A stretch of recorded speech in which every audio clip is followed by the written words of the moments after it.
So one of the worst things that can happen to a succulent is rot. I've had my fair share over the years, and each one I take very, very personally. So what I'm doing is creating a mini series of anything that I find rotting or with signs of rot, just so I can share my techniques that I use with you, so you can hopefully save something in your collection. Finding a rotting plant can sometimes be quite easy because it's already too late and it's already dead. However, there are some times when you can spot it as it's rotting. So for example, this Milky Way, the leaves have fallen off. It's quite white in colour in the middle there, and it is obviously not very happy. If we have a closer look, on the stem you can see a slight black marking. So that would show there is some rot in the plant somewhere. So let's see if we can save this. So this is my Milky Way. I never have any luck with this plant. I try not to take it too personally, but I do. I always end up propagating it from leaf, so it does always live on, thankfully, but it just doesn't like me. So some plants you will find this, and yeah, it's very frustrating. Let me know if you have any like this in your collection. My other one is a Compton Carousel. They just hate me. I got 3 recently and 2 are still alive, so yeah, it just doesn't look very good for me and certain plants sometimes, and it just is what it is, isn't it? So when you find a rotting plant like this one, firstly I would try and keep any of the healthy leaves. These ones which is thrown off might already have some rot in them, but it's always worth keeping them. This one is quite easy to propagate from leaf, so I would just take these healthy leaves off. Always try and take them off sideways from the plant so you get a nice popping noise, and that just means that the growth point of the leaf is intact. So I'm just going to remove every single leaf from around this part. I think from looking at it, the rot might just be in this side of the stem, but the only way to find out is to chop. So let's have a look.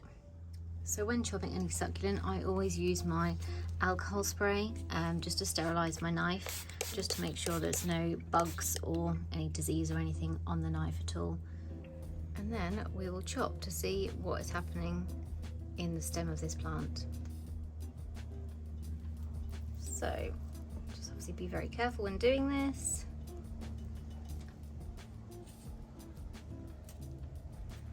And that's the plant chopped.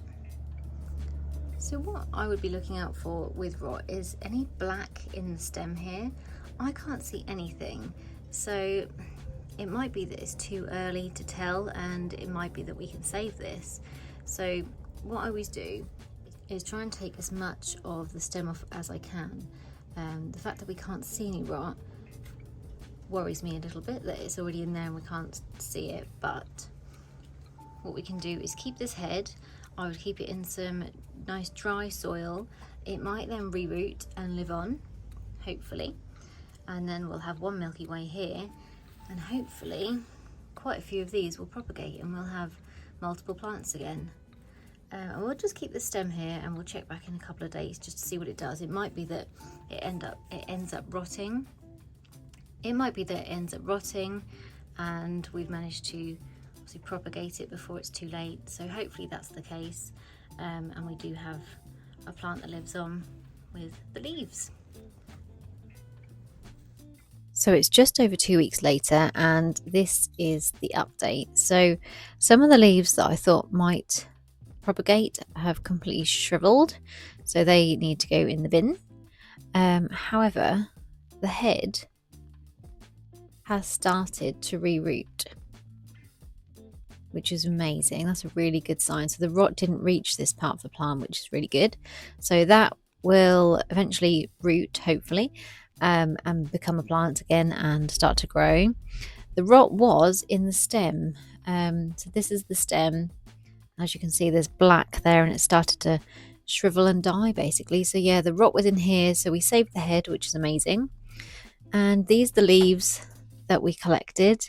So some have shriveled, haven't made it, so they can be discarded. And already we've got a few roots appearing. So the roots are starting to grow, which is amazing. So we should have a few successes out of this bunch of leaves as well.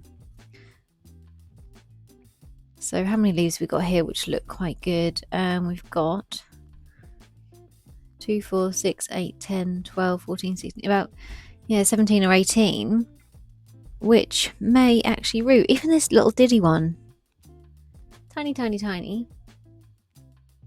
It's got some little roots appearing. So yeah, it's going to live on again, and hopefully we can have up to 17 more plants as well as the heads. So it's really worth checking your succulents and having a look to see if there are signs of rotting. This one was quite obvious. It looked like the leaves had just been chucked off, and it was like pale in colour. So that one was quite an obvious sign for me, but I have had a lot to deal with over the years. So I've had a lot of practice. So that's what it is. You just get to know your plants and if they look healthy or not.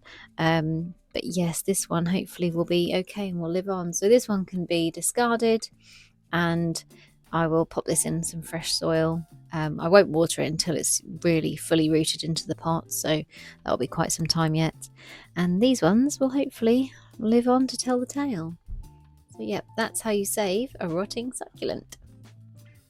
This is another tray of leaves which have been plucked off a succulent that was rotten. This one actually was quite bad. It was black and squidgy, and the stem completely fell off basically.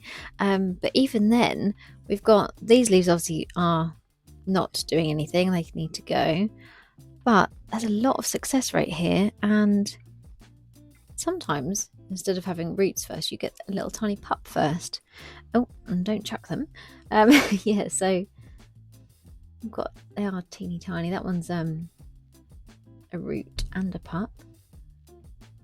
So yeah, success rate from them. So always keep your leaves from a rotting succulent, because you just don't know which ones are going to survive. They've got such a survival instinct in them. Sometimes I find if the plant is rotting near the top, it will chuck off pups at the bottom. So sometimes you can then chop the head off and the pups will then survive, and you can pull them off when they're big enough. So yeah, there's always some kind of survival instinct in these succulents, and that's why I love them. So this is the first video of a mini series I'm making on how to save a rotting succulent. So if you found anything useful today, please let me know and subscribe to any future videos. So thank you so much for watching, and I'll see you in the next one.